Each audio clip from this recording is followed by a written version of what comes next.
It's not often we hear a head of state acknowledge that he gets bags of cash from other countries. The Afghan president, Hamid Karzai, is confirming reports that Iran makes regular payments to his government. He says there's a legitimate reason and says Iran is not the only donor. From Kabul, here's Barbara Starr. How often do you publicly hear a head of government say to a room full of reporters that he's taking bags of money? Well, that is what has happened in Afghanistan. President Hamid Karzai at a press conference confirming to reporters that he has taken bags of money. His chief of staff has, that the money has come from Iran and the United States, that it's being used for a variety of purposes, to pay office staff, the president saying, even to pay outsiders. No real clear indication exactly how the money's being used and whether anybody is really watching over it. Have a listen to what President Karzai had to say. The cash payments are done by various friendly countries to help the presidential office and to help dispense assistance to in various ways to the employees around here, to people outside, and this is transparent, and this is something that I have also discussed with even when we were at Camp David with President Bush. This is nothing hidden. We are grateful for the Iranian help in this regard. The United States is doing the same thing. They're providing cash to some of our offices. Now, Iran and Afghanistan, of course, are close allies and neighbors in this part of the world. But the question, of course, is what Iran wants from Afghanistan in return for those bags of money. That is something that may be a very significant concern to the United States. Barbara Starr, CNN, Kabul. The New York Times first reported the story and revealed some pretty interesting details. It says when President Karzai was wrapping up an official visit to Iran back in August, his personal plane waited on the tarmac for Iran's ambassador to Afghanistan. That ambassador finally showed and reportedly handed Mr. Karzai's chief of staff, Umar Daudzai, a parting gift, which was a plastic bag bulging with euro notes. Earlier this year, Iran's President Mahmoud Ahmadinejad received a pretty warm welcome when he visited Kabul. The New York Times says he brought 2 boxes of cash with him, one for the presidential palace and one for Chief of Staff Daudzai. So does Iran expect to buy influence with all that cash? Mr. Karzai says Iran just wants to have good relations, but the U.S. fears that other motives are at play.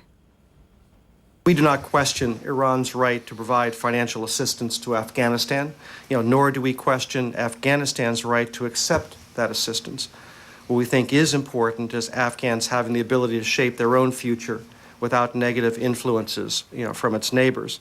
We'll let the government of Afghanistan, speak to how they spend the financial assistance received from other countries, but we remain skeptical of Iran's motives. Given its history of playing a destabilizing role with its neighbors. We hope that Iran will take responsibility to play a constructive role in the future of Afghanistan. Our assistance is focused squarely on helping the Afghan people and the Afghan government improve the quality of governance, security, justice, jobs, and services, and give the Afghan people a meaningful alternative, to the Taliban recruiting. Well, do you have any concerns about the Iranian contributions? I just mentioned that we have concerns about the broader issue of what role Iran hopes to play in Afghanistan. We recognize that Iran is going to have a relationship with Afghanistan, but we're skeptical based on their track record. Yeah, but Let's bring in Daniel Markey now. He's worked at the State Department and he's a specialist on South Asian affairs. He's now a senior fellow at the Council of Foreign Relations. Daniel, we just heard the State Department spokesman acknowledge the fears about Iran's gifts to Kabul. Can the U.S. do anything, or do they just have to sit on the sidelines and watch the money go?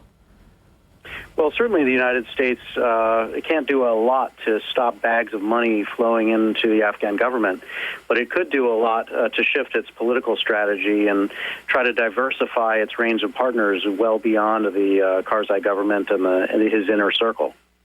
Well, President Karzai is saying, too, that the U.S. Knew about this, and we're hearing that the U.S. is handing over cash like this, too, in Afghanistan. So, they're saying he's saying it's no big deal. Is it? Well, it certainly looks bad. Symbolically, it is a big deal.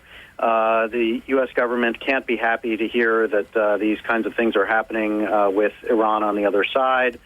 Even though it already knows about them, it coming out in public doesn't look good.